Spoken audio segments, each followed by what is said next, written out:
Praise the lord. మార్చి 11వ తేదీ 2025. ఈరోజు దేవుని వాక్యం.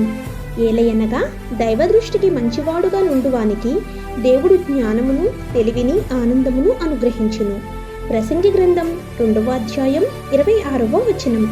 ప్రియమైన సహోదరి సహోదరులారా, ఎవరైతే దేవుని దృష్టికి మంచివారుగా ఉంటారో వారికి జ్ఞానమును, ఆనందమును అనుగ్రహిస్తాడని వాక్యం మనకు స్పష్టంగా తెలియచేయుచున్నది. మన కుటుంబాల్లోనూ, మన వ్యక్తిగత జీవితాల్లోనూ, లేక మన ఉద్యోగ స్థానముల్లోనూ మనకు జ్ఞానము లేదు, ఆనందము లేదు, తెలివి లేదని చింతించుచూ ఉంటాము. దిగులు పడకుండా దేవుని సన్నిధిలో ప్రార్థించాలి.